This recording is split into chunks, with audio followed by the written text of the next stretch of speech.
Así como una hoja en el viento, estas son ideas transmitidas a la memoria. Bienvenidos a la hoja suelta de Libreta Negra MX. Ya estamos al aire.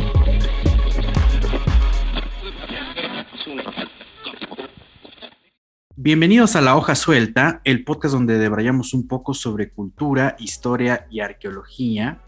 Y en esta ocasión vamos a seguir hablando sobre la restauración y conservación de los diversos patrimonios que existen en el mundo, pero antes de eso les saludan sus anfitriones. Wendy Osorio. Y Omar Espinosa, sus arqueólogos de confianza en este canal de confianza cultural. Y para esta ocasión vamos a estar platicando de un patrimonio que no es mencionado recurrentemente porque aparentemente es como muy moderno, pero vamos a entrarle a esta situación que es la herencia cultural o patrimonio cultural industrial. Y bueno, sus diferentes diversidades y subdivisiones. Y para eso trajimos a la restauradora Patricia Ruiz. ¿Qué tal? ¿Cómo estás? Hola, muy bien, muy feliz y entusiasmada de poder comunicar un poco de lo que trata el patrimonio industrial. Pues gracias y bienvenida a este espacio de La Hoja Suelta, y pues vamos a platicar sobre este tema que tal vez hemos escuchado mucho por ahí, ¿no? El patrimonio cultural industrial, pero exactamente de qué estamos hablando cuando hacemos referencia. Son ciertos inmuebles, son ciertos objetos, es cierto momento, pero cuéntanos, Patricia, ¿a qué nos referimos cuando hablamos de este patrimonio cultural industrial? Pues hablar de patrimonio industrial es bastante complejo porque es muy común que todo mundo, o por lo menos quienes nos dedicamos a estudiar este tipo de patrimonio, escuchemos el término patrimonio industrial, pero hay un antecedente, es la arqueología industrial. Entonces todo surge a partir de la arqueología industrial como ese interés, sobre todo en Gran Bretaña, pues surge ahí, al ser la cuna de la revolución industrial, todo surge de ahí, y el interés de poder conservar pues esa memoria, ¿no? Que representó no solamente para Gran Bretaña, sino también para todo el mundo. Entonces, cuando surge la arqueología industrial, poco a poco va evolucionando este término, se reconoce como disciplina ya para la década de 1950, aparece ya el término como tal, es una disciplina, y posteriormente ya para el 20 ya es cuando ya se conoce como patrimonio industrial tal cual, y empieza la polémica, ¿no? O sea, si de por sí ya era una polémica, pues ya empieza lo bueno, ¿no? Y como empezaban cuando me presentaban, y el tema de patrimonio industrial, que parece que es algo nuevo, no, es algo ya muy viejo, solo que en México, y bueno, ahora con toda esta trayectoria que he podido generar a partir de la investigación, hasta parece que vamos atrasados en el estudio de nuestro pasado. Entonces, el patrimonio industrial es algo muy amplio. Inicialmente se reconocía como todos los vestigios de producto de la revolución industrial, pero en realidad no. O sea, incluso hay quienes dicen que es antes, ¿no? Porque pues existe todos los mecanismos hechos a partir de madera, no necesariamente de hierro, ¿no? Que se da justo a partir de la revolución industrial. Entonces yo lo defino como todos aquellos testigos materiales e inmateriales, producto de la industrialización, de estas nuevas formas de producción, de estas nuevas formas de organización de trabajo. Entonces existen tanto, sí, las industrias, como puede ser la arquitectura, o algo más pequeñito, ¿no? Como un producto terminado, ¿no? Ahí está la crema Nivea, por decir algún producto, ¿no? O sea, la envoltura del chicle, ¿no? Incluso ahí está el modo, ¿no? Todo lo que expone en lo que exhibe, ¿no? En el museo, en el discurso del museo. Entonces, patrimonio industrial es muy amplio, muy amplio. Para mí ha sido como un mundo fascinante, porque agarras un tema y descubres un universo y sigues, y obviamente es como infinito porque hay mucho material y hay mucho donde buscar. Pues justamente nos interesaba entrarle a este tema porque pareciera, ¿no? O sea, como la imagen que de repente que se tiene de las disciplinas de la arqueología, de la conservación y restauración, es que se trabajan puras cosas prehispánicas, ¿no? O sea, cerámica, piedras, pero cuando escuchamos patrimonio industrial, como que salta, ¿no? Y de repente hablar de maquinaria, hablar de cosas de metal, de plástico, de madera, pues ya no es tan, o sea, como que no va con esa imagen, no cuadra, ¿no? Como que ¿Eso ya sigue siendo arqueología o sigue siendo un estudio del pasado, de la historia? ¿Por qué tendría que importarnos, no? Entonces, creo que este programa va a ser muy interesante porque nos damos cuenta de que aunque estemos haciendo cosas como humanidad ayer, pues son cosas que son susceptibles al estudio y que probablemente en un par de décadas, pues serán sujetos de investigaciones y de análisis bastante profundos, ¿no? Ahorita comentabas un poco sobre la situación de la industrialización, que es este paso de, pues en términos económicos y tecnológicos, de las manufacturas, vamos a llamarle de manuales o rudimentarias, a este paso pues con tecnificación e incluso llegando a la maquinaria. Pero cuéntanos un poco por qué parte justamente de la revolución industrial y pues qué impacto ha tenido en México. Pues parte justo porque, como decía Eric Hobsbawm, que es un historiador, él decía que justo esa época es la época del hierro y del carbón. Entonces, ese fue el boom, o sea, la máquina de vapor, el ferrocarril, ¿no? El ferrocarril permitió esta comunicación, ¿no? Un medio que revolucionó todo y eso llegó muy tarde a México. Entonces, por eso, aunque en Gran Bretaña se reconoce porque es parte súper relevante de su historia como una identidad de Gran Bretaña, eso impacta de manera mundial. Entonces, en México, pues todo este avance tecnológico llega tarde, ¿no? Pero eso no significa que no sea importante. Entonces, su estudio, pues justo es importante porque es historia, porque es nuestro pasado, porque es nuestro presente y porque representará nuestro futuro. Entonces, justo el poder estudiar todo este material que puede existir, tanto, como decías, ¿no? Maquinaria, o sea, también están las fuentes orales, o sea, esa memoria de los operarios que trabajaron y que recuerdan y que también es súper importante porque hablan con una nostalgia y con un cariño.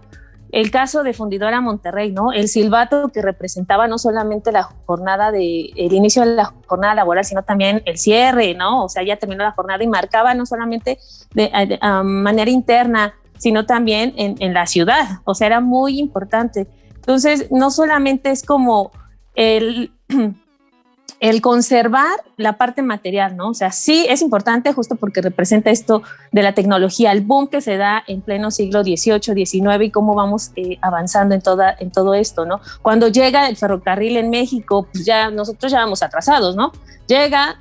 Fue un rollo para que se instalara aquí y cuando llega empieza, ¿no? Por eso el porfiriato es súper importante, porque justo ahí se desarrolla el escaso y momentáneo periodo de industria aquí en México, ¿no? Que es muy representativo y que pues todo el mundo, ¿no? O sea, Palacio de Bellas Artes, toda la estructura, el esqueleto metálico que pueden tener los edificios, la maquinaria, toda la maquinaria que llegaba era del extranjero.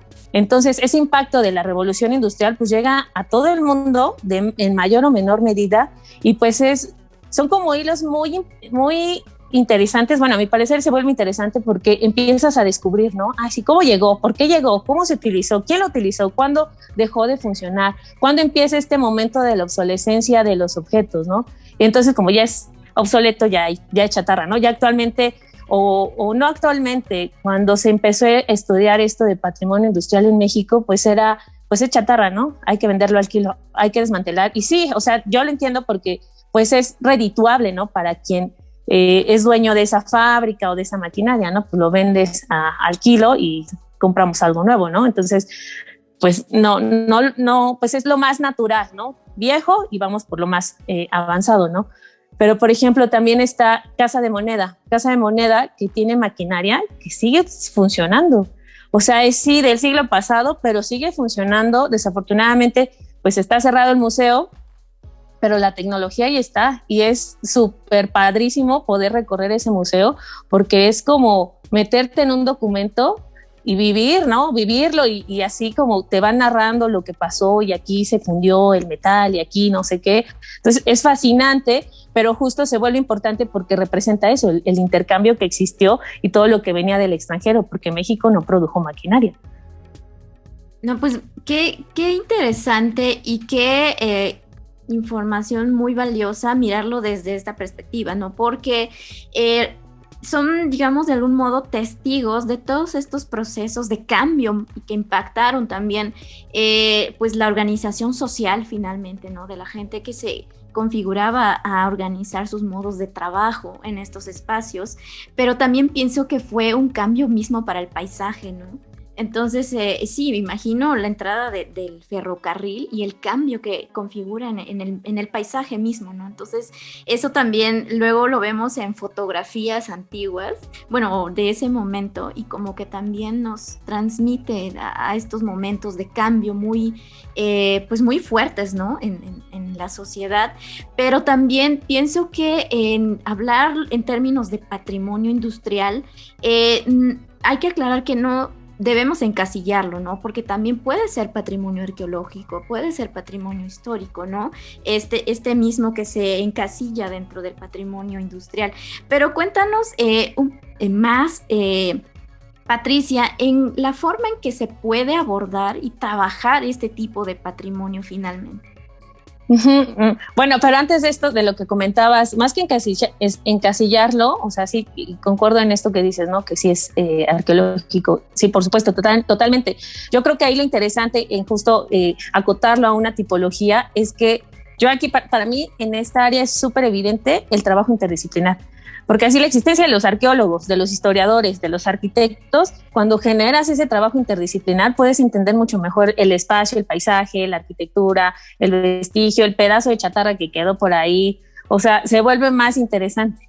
Entonces, yo creo que es un tipo de patrimonio que permite que todos seamos amigos, ¿eh?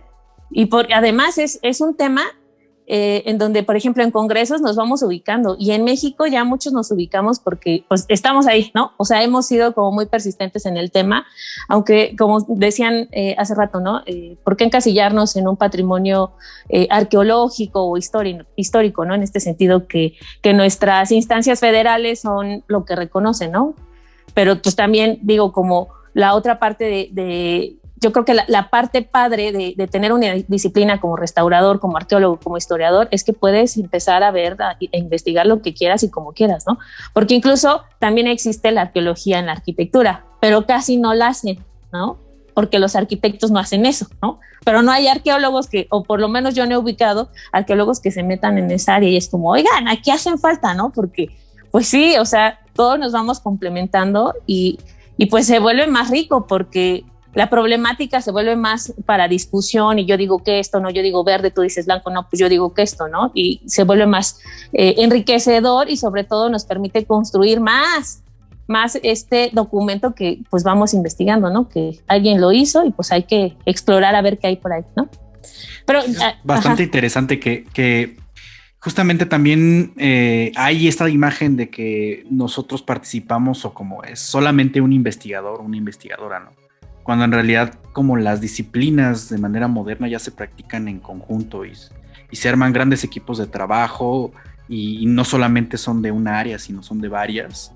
O sea, esto es bien importante ponerlo y platicarlo bastante, porque efectivamente si lo pensamos desde este lado de la arqueología, pues la arqueología de nuevo no solamente es buscar las piedras de hace 2000 años, sino pues es más bien una metodología que te permite conocer los vestigios materiales de ayer, si quieres, ¿no? Entonces, ahí está el punto interesante, pero ahora sí cuéntanos cómo se trabaja este tipo de patrimonio.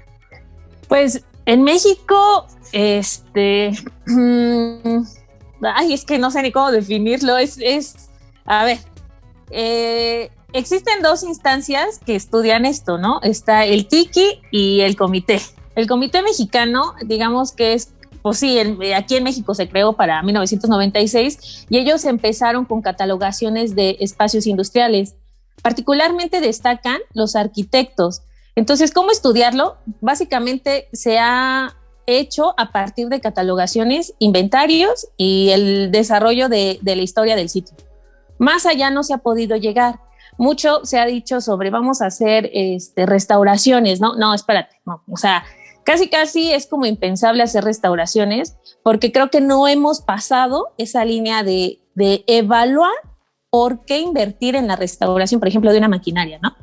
Pues porque además la restauración no es nada barata, ¿no? O sea, sí requiere infraestructura, invertirle dinero, si de por sí ya con el patrimonio prehispánico que tenemos se nos está cayendo y no hay dinero, ahora invierte en este patrimonio que aparte de que lo ven como que carece de belleza y es como, no, pues ahí es la producción en serie como para que conservarlo, ¿no? Entonces no existe como algo tal cual de cómo estudiarlo, más bien las distintas disciplinas que se han acercado a este estudio, pues han desarrollado eso, catálogos, inventarios, libros referentes a diferentes sitios industriales que existen, pero así como que hay mucha bibliografía. En México existe bastantes publicaciones referente a los estudios que han hecho los investigadores. A nivel internacional yo creo que igual van súper avanzados. Hay ya planes de conservación a nivel nacional, por ejemplo, en España.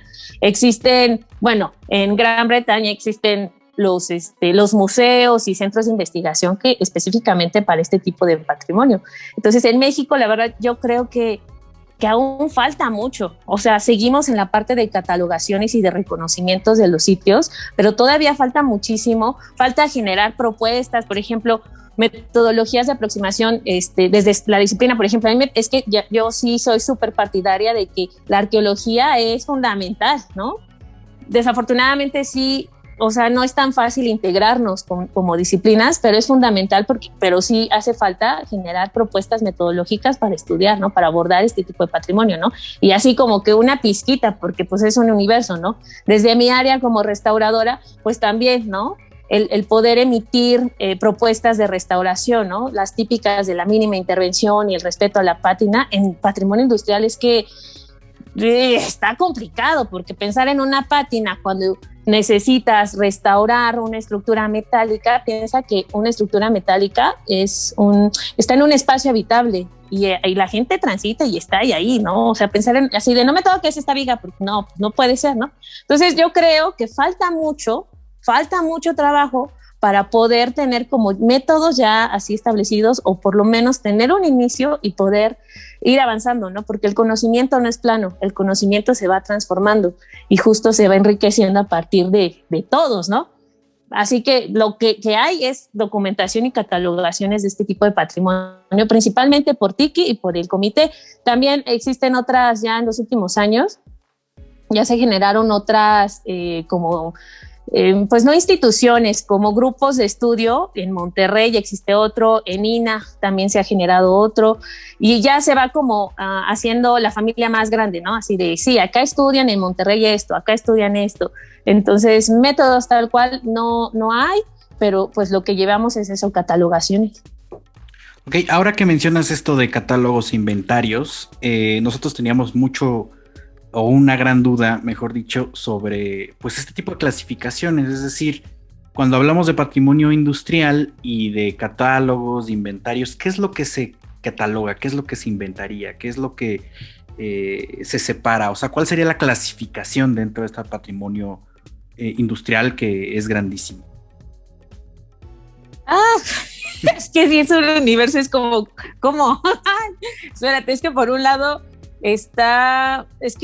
híjole, por ejemplo, tenemos la parte de ferrocarriles, ¿no? Y ya tenemos el Museo del Ferrocarril y ahí están los vagones. El punto es que ahí están los vagones.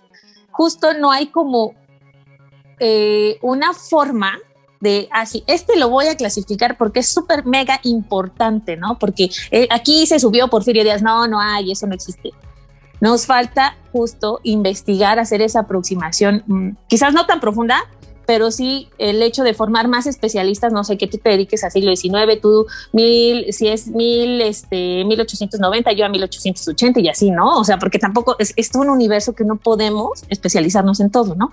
Pero creo que eso, el empezar a hacer investigación y desarrollar ese ojo, puedes inferir hipótesis y decir, ok, voy a conservar este vagón porque representa, no sé, el viaje de Porfirio Díaz a Veracruz y no sé qué, ¿no? Yo creo que se vuelve importante y es el hecho de argumentar qué pasó con ese objeto. Entonces hay que clasificar, o sea, por eso creo que seguimos atorados en la documentación, porque si no clasificamos no podemos determinar como la importancia de cada elemento, ¿no? O sea, por un lado están los ferrocarriles, por otro lado está minería, ¿no? muy famoso también Pachuca, que ahí está la sede de Tiki. Pachuca que lleva minería, que trabaja mucho minería, que ha hecho museos, pero los museos están vacíos. O sea, sí hay gente, pero todavía no se genera como esa sensibilidad para ir pues atrayendo gente, ¿no? Y pues, o sea, se vuelve súper interesante, ¿no? Está la parte de las haciendas de Nequé, ¿no? En Mérida, con los famosos hotel boutique y todo eso, ¿no? O sea, vende, pero pues, o sea, como que igual está un poco fragmentado de cómo lo interpretaron para la restauración. Está, por ejemplo, la hidroeléctrica de Necaxa, que también es muy importante y que me parece que hace recorridos, no estoy muy segura, pero también es súper importante. O sea, hay como un universo, están por ejemplo, los espacios fabriles, donde, pues, si hablamos de espacio fabril, pues es la producción de vidrio, la producción de cemento, la producción, bueno, las textileras, ¿no? Que es también súper famosas. Entonces, es muy, no, o sea, nada más de pensarlo hasta me agobia porque es infinito, o sea, no hay forma de rescatar todo. Entonces, creo que sí, no creo, sí estoy segura que el trabajo que han hecho los investigadores ha sido muy buena porque nos ha permitido pues conservar un pedacito, ¿no? De hecho, hay un proyecto de la textilera, de la fábrica de Metepec, era textilera, que recuperaron un video de la época. O sea, para la época era un lujo hacer un video, ¿no? Pues obviamente la gente estaba, pero forrada de dinero. Entonces, lo proyectaron en la Benemérita Universidad de Puebla, lo proyectaron aquí en la Ciudad de México y lo proyectaron en otra sede. Entonces, ahí tuve ese proceso productivo de la fábrica de Metepec. Y eso me parece así como fascinante porque es una joya, ¿no?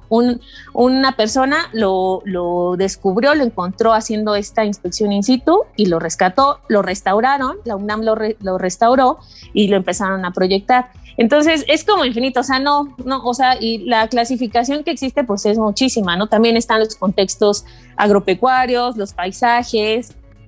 Entonces, o sea, como que no sé ni qué más decir porque hay muchísimo, de verdad es como un mundo que no, o sea, se nos va a acabar la vida y ahí va a seguir, ¿no? Yo creo que hay que seguir sumando, por ejemplo, a los alumnos de las escuelas, invitar y abrirles este panorama de que, oigan, existe esto también, ¿no? De esto pueden también desarrollar temas de investigación, temas de tesis, ¿no? Entonces, eso también aporta, ¿no? Y vamos abriendo más y vamos generando una red de colaboradores que es más rica, ¿no? Porque, pues, uno cuando empieza, o más bien cuando egresa de alguna escuela, pues, llega la ilusión, la pasión y dice, sí, voy a buscar. Y hay quienes sí nos quedamos en ese camino y hasta el final, ¿no? Hasta donde me dé la vida yo voy a seguir acá, ¿no? Pero hay otros que pues a lo mejor nada más por el trámite van a estar ahí, ¿no? Y digo, también está bueno porque pues generan conocimiento. Sí, o sea, como dices, es todo un universo y por consiguiente es necesario todos estos trabajos de sistematizar toda la información, ¿no? Porque precisamente es vasto y todavía estamos en un nivel pues de principio, ¿no? Entonces falta mucho, qué bueno, y por eso mismo trajimos este tema aquí, porque nos parece sumamente necesario pues platicarlo. Pero hablando del aspecto material de este patrimonio industrial, cuéntanos como desde tu experiencia de conservación y de restauradora, ¿por qué tendríamos que restaurarlo? Tanto es toda esta cuestión material de los edificios y aquellos objetos asociados.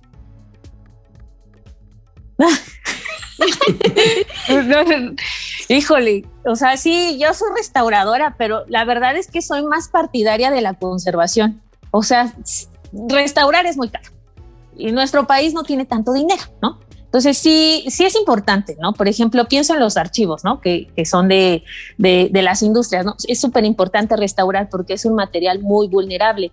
Entonces hay que restaurar lo que realmente va a generar conocimiento, lo que realmente va a ser estudiado, ¿no? Porque para abrir otro museo, pues no, ya ni nos alcanza el dinero para generar más, ¿no?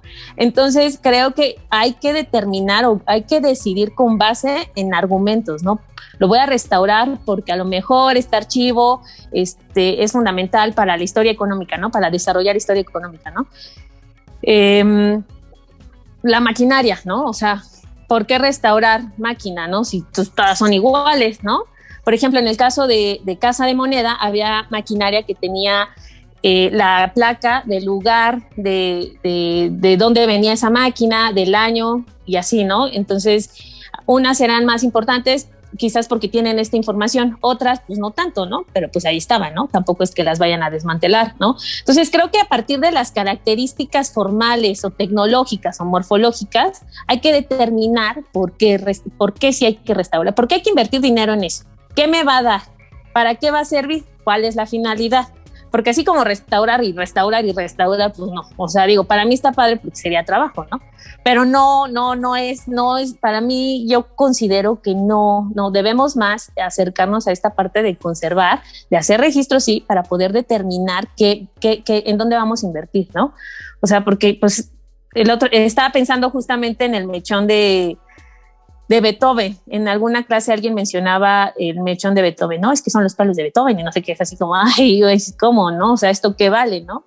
Y hace poco leí una nota que decía que justo la habían subastado, pero como en una millonada, miles de pesos, ¿no? ¿Y por qué es importante? Pues era cabello de Beethoven, ¿no? Solo por eso, ¿no? Y digo, pues sí, ¿no? Está padre, ¿no? A lo mejor genera este morbo y aquí tengo los cabellos de Beethoven, ¿no? Digo, hay argumentos y creo que restaurar debe tener pues sí una base fundamental para decir voy a invertir en esto porque pues promueve esto, porque ayuda a esto, pero sobre todo yo creo que debe de estar siempre con esta visión de que se va a difundir, de que ese trabajo se va a difundir, que esa herramienta va a servir para algo. En otro momento igual me decían de un pedazo era un pedazo de metal que se robaron de una mina, entonces fue así como... Patricia, ¿esto qué? ¿Esto por qué vale? Yo, pues vale porque es historia, ¿no? Pero no vale fuera de su contexto. O sea, pero la gente lo roba porque vale por ser un hierro, por ser un metal y lo vende al kilo. Por eso, para ellos vale eso. Pero en realidad vale nada. O sea, nada fuera de su contexto. En su contexto es muy valioso porque empiezas a entender el discurso del espacio, porque seguramente ese tubo conectaba con algo y generaba otra cosa y así. Luego, así sí vale. Vale como historia, pero la gente no lo va a entender. Digo, pues sí, ni modo, si se van a la cárcel, pues ni modo, con la pena, ¿no? Pero pues sí, es más en la importancia de restaurar, tiene que estar fundamentado a partir de la historia. O sea, ahí está la llave. Claro, totalmente de acuerdo. Y desde la arqueología también apostamos por esa idea, aunque también en el caso, por ejemplo, en México, a veces los proyectos están sujetos pues a otros intereses, ¿no? Sí, con este manejo del patrimonio desde proyectos de gobierno, pues sí se sujetan, ¿no? A decisiones de cierto grupo, entonces pues ya entramos como un poco en esas controversias, ¿no? De por qué sí y por qué el otro no. Y también esta cuestión que dices, ¿no? Del valor que tienen finalmente estos patrimonios, porque a veces nosotros desde nuestro corazón de arqueólogos o de restauradores, pues sí apelamos mucho por este valor histórico y que aporta al conocimiento, ¿no? Pero pues hay otros intereses que luego surgen y pues ya nos desvían de este camino de conservación. Sí, no, y de hecho hace un momento lo comentaste, ¿no? Está como el ejemplo en la península del Mayab, donde hay como varias haciendas enequeneras y actualmente tienen una resignificación que es interesante en el sentido de cómo las están usando actualmente. Aunque el trasfondo histórico, pues evidentemente tiene connotaciones muy negativas. Entonces, ¿cómo le podemos dar ese giro, ¿no? A ese tipo de patrimonio para que no se quede como en esa fachada, ¿no? De que, pues está bonito casarse ahí, ¿no? O algo por el estilo. Híjole, no, es que sería mucho trabajo, generar mucha conciencia y trabajar con grupos ahí de la comunidad. O sea, sí creo que ahí necesitamos un antropólogo social, por favor, porque sí hay que trabajar para sensibilizar, ¿no? De justamente esta parte de resignificar estos espacios, ¿no? Y no para la foto, ¿no? De la boda o así, ¿no? Y también creo que particularmente en este tipo de patrimonio, como lo decía en algún momento, están las fuentes orales. Y esa parte, o sea, es riquísima, apasionante, nostálgica, emocionante, es padrísimo poder contar con gente que vivió ese espacio, ¿no? Porque sí, justo la industria tiene un impacto negativo, ¿no? O sea, sí lo tiene, pero por ejemplo, para personas que vivieron o crecieron en ese espacio, ¿no? O que vieron que su pueblo se fue transformando, su espacio donde vivían se fue transformando a partir de que llegó una industria, por ejemplo, pues va generando ciertos recuerdos, ¿no? Y a lo mejor mi abuelo trabajó en esa fábrica y fue y todo eso, y entonces recuerdo, y lo empiezan a narrar con mucha nostalgia. O sea, por ejemplo, Fundidora Monterrey, ¿no? Ahí en el espacio que tienen del Museo de Sitio hay una parte donde tienen videos de gente que trabajó, entrevistas, y gente que lloraba y que decía cerraron Fundidora y se me acabó la vida, y mucha gente se murió de depresión, ¿no? Entonces creo que sensibilizar a partir de esta historia, ¿no? De pasó esto, sucedió esto, ¿no? En Casa de Moneda particularmente tuve la oportunidad de conocer al maestro Esteban Jiménez Callecac, quien él trabajó desde los 17 años, y eran charlas que me contaba y así, ¿no? O sea, y lo recordaba con tanto gusto, con tanto orgullo, y me decía, es que yo aquí entré barriendo, y así, ¿no? Yo estaba chamaca, me decían el pajarito, ¿no? Creo que sí le decían así, ¿no? Le chiflaban, ¿no? Porque era el más joven además, y barría, y empezó así, ¿no? Después fue escalando, y entonces pues yo ya lo conocí como maestro en acuñación, ¿no? Y para mí, o sea, fue una cosa formidable conocer al maestro, porque me sensibilizó, de verdad me sensibilizó a entender maquinaria. Y él me decía, ¿y tú, niña, por qué estudias esto? ¿Tus papás o quién? Y yo, no, maestro, o sea, a mí me gusta, no sé por qué me gusta, pero me gusta, ¿no? Me decía, es que es muy raro que a alguien le guste esto, ¿no? Entonces, luego me decía que más bien su hija ya me narraba, porque el maestro falleció, narraba que decía que pues, se ponía celoso si tocaban a su prensa, ¿no? O sea, era su máquina, ¿no? Entonces te narran historias, y creo que falta esa parte. O sea, también recordar que ese espacio lo vivió gente, estuvo gente, y entonces el recuerdo y la nostalgia que yo hice, mis abuelos, o cuando, no sé, terminaba la jornada, mi abuelo me traía esto, o cosas así. Yo creo que hay que hacer mucho trabajo en campo para sí generar como esta sensibilidad, tanto de la comunidad inmediata como la comunidad que lo consume. Porque sí parece que solamente estos espacios son como, ni siquiera se generan quizás tanto la restauración, sino más una reutilización, ¿no? De que, bueno, aquí para la boda, ¿no? Y sí, sacan un dineral, ¿no? Pero sí se llevan mucho material que uno ve y que dice, no, es que esto no debió de haber sido, ¿no? O sea, pues ¿en dónde quedó el respeto a esta memoria histórica, ¿no? Claro, este punto que estás comentando es fundamental, porque también de repente la arqueología peca, y por ahí está el chiste interno, ¿no? De que todo es ritual, ¿no? O sea, como vemos una exposición y siempre hablan de, no, pues la cosmovisión y el sistema religioso y no sé qué, pero luego se nos olvida que también hay cosas del modo de vida que, pues de la cotidianidad, ¿no? En este caso del trabajo, ¿no? Y además del trabajo, pues en un periodo bastante identificado, ¿no? Siglo XIX, principios del XX y pues básicamente para adelante, donde estas historias de vida, ¿no? O sea, ya son cosas que nos legaron, ¿no? A estas generaciones que estamos viviendo ahora. O sea, podemos decir que somos hijos de esos ciclos industriales, y en México pues sabemos muchas familias que de repente tuvimos al abuelo o incluso todavía los papás pues trabajé en la fábrica de no sé qué. Por aquí en la Ciudad de México, en el sur, pues está la famosísima fábrica de papel, ¿no? Que está ahí al lado de Cuicuilco, ¿no? O a lo mejor mucha gente tiene familiares en la calle de Reforma, o no, más bien tiene familiares que trabajaron en la calle de Reforma, porque ahí estaban todos los periódicos, y entonces estaban las rotativas y cosas por el estilo, ¿no? Y entonces creo que lo que tú estás haciendo en un sentido de conservación de esa vida cotidiana es importantísimo para concebirnos e identificarnos en este modo citadino, ¿no? Y en los modos citadinos de otras ciudades en México y en el mundo. Sí, y algo también muy importante es esta trascendencia, ¿no? De lo material, de nada más ver estos inmuebles o estos objetos, a mirar, pues sí, a las personas que estuvieron ahí, sus historias de vida, las memorias, ¿no? Finalmente yo creo que también podemos como ir rompiendo estos estereotipos que a veces romantizan, por ejemplo, el caso de las haciendas, que sabemos que pues el contexto en el que se dio para gran parte de la población local fue sumamente negativo, ¿no? Y muchas veces eso se desconoce, porque se promociona la imagen estética de estos espacios, ¿no? Pero pues aquí vemos que es un trabajo que se enfrenta a muchos retos, Patricia.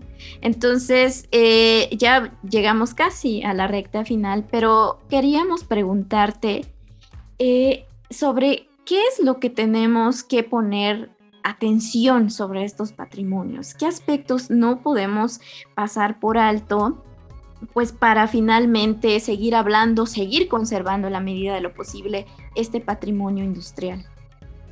Pues justo esta memoria, justo esta historia oral de las personas, yo creo que es una parte fundamental, porque por muy especialistas que seamos y así, o sea, trabajamos para alguien y trabajamos para la sociedad. Entonces, el poder detenerse a escuchar estas fuentes de información, pues, o sea, es de verdad delicioso y no necesitas ser especialista. O sea, simplemente así con alguien, llegas a lo mejor a un poblado y te sientas con alguien ahí afuera de la tienda y platica, ¿no? Simplemente platica, ¿no? Porque es muy común que la gente platique, ¿no? A mí me encanta platicar, sinceramente, ¿no? Y yo platico, ¿no? Entonces pregunto y así, ¿no? Y también esa curiosidad, ¿no? A ver, ¿y qué pasó aquí? Cuénteme, ¿no? O sea, o llegas a la iglesia y a lo mejor hay gente fuera y lo mismo, o sea, te empiezan a platicar y cuentan y así, ¿no? Y creo que sí, ahí definitivamente es que no necesitas, pero ser de especialista, o sea, escuchas y aquí entonces había esto, ¿no? Y a poco, ¿no? Y te empiezan a narrar. Yo me detendría a escuchar, a preguntar y a escuchar. Y así yo creo que eso te puede dar una visión distinta, ¿no? A lo mejor como turista, ¿no? Llegas a ese poblado y como turista preguntas y ya, ¿no? Y conoces, ¿no?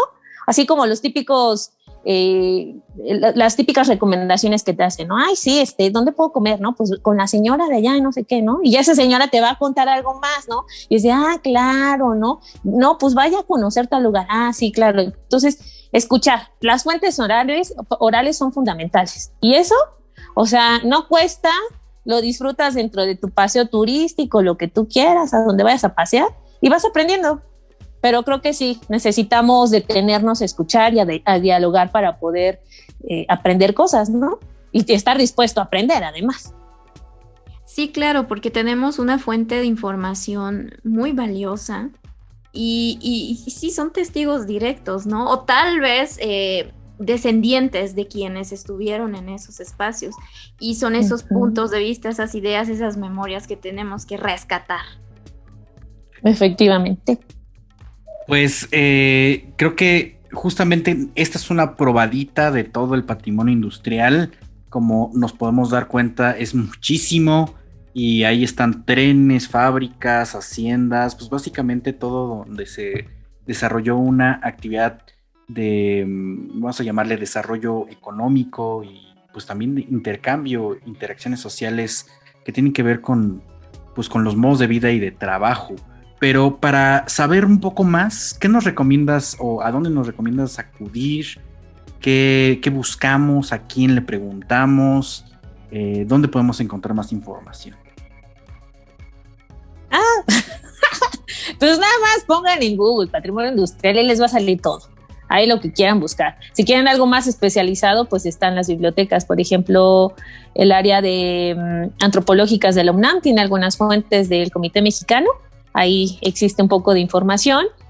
Está otra biblioteca en Pachuca, en el Museo de Minería de Pachuca. Es una biblioteca con bastante información respecto a patrimonio industrial y creo que son de las más relevantes, ¿eh? Bueno, ya si quieren algo más especializado, pues ya están otras bibliotecas y otras instituciones que igual tienen contenido.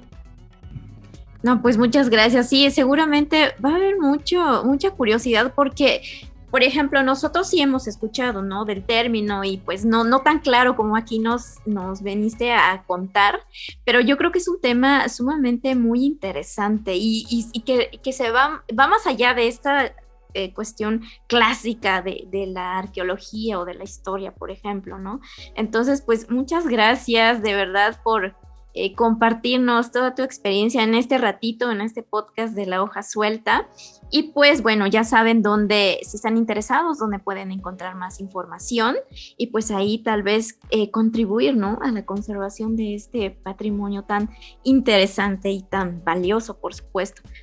Y para terminar, Patricia, ahora que terminen de escuchar este podcast y digan, pues a mí me interesa contarle el chisme de mis abuelos, ¿en dónde te pueden encontrar o cómo te contactan para pues pasarte acá el dato?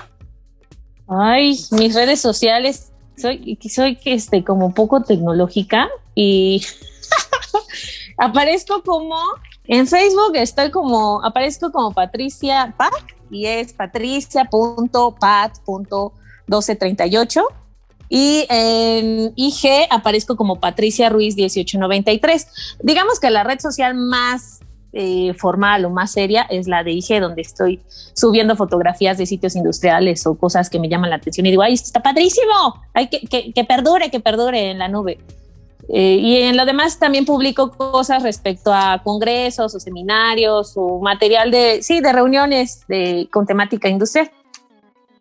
Perfectísimo. Y de hecho se nos ha pasado un poco por el tiempo y por la dimensión del tema, pero bueno, sabemos que actualmente estás estudiando o enfocándote directamente en estructuras metálicas asociadas a arquitectura y pues va muy bien de la mano de esto, ¿no? Porque finalmente pues se han cambiado los materiales de construcción pues en los últimos 60 años y pues va a haber mucha chamba, ¿no? Para este futuro, ¿no? Que viene de los 2000, 3000 y quién sabe cómo esté estos tiempos que se avecinan, ¿verdad?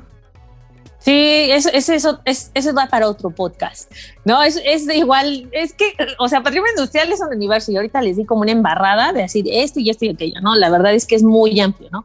Pero hablar igual de lo que mencionas es otro rollo, ¿no? Porque ahí vamos a entrar, sí, partimos igual de revolución industrial, pero entramos al tema de las estructuras ferrosas, ¿no? Que si es hierro forjado, hierro dulce, hierro, vaciado o acero, ¿no? ¿Y qué acero es, no? Porque hay N cantidad de aceros, ¿no? Entonces ahí es otra historia y es otra cosa igual más compleja, muy interesante, se vuelve muy interesante porque justamente va de la mano con este tema y no, pues es otro rollo que a mí me apasiona y así me lo como porque es una cosa muy, muy interesante. No, pues con mucho gusto te recibimos aquí para otro episodio. Vamos a dar segunda parte de esta plática, porque luego uno encuentra joyitas en la ciudad, ¿no? Así como las cerraduras de las ventanas y cosas por el estilo, que pues no nos imaginamos el proceso, ¿no? Cómo llegó ahí, quién se lo imaginó, quién lo hizo y quién lo puso ahí. Así es. Bueno, pues muchas gracias una vez más, Patricia, y ya está ahí pendiente, conste, la invitación para seguir hablando del tema. Y pues también a nosotros no dejen de seguirnos si quieren saber más de estos temas de historia, cultura, arqueología, patrimonios. Pues estamos en todas las redes sociales básicamente. Bueno, las principales. Estamos en Facebook, en Twitter, en Instagram. Estamos en el canal de YouTube. Suscríbanse y compartan nuestros contenidos. Y pues también estamos en todas las plataformas de podcast. Pues así es, así vamos terminando este capítulo de La Hoja Suelta. Muchas gracias por escucharnos. Y pues nos vemos la próxima semana con otro gran tema. Vamos a seguir platicando sobre conservación y restauración, pero de cosas bastante interesantes y que no se imaginen. Así que estén listos para el próximo viernes. Gracias, nos vemos. Bye.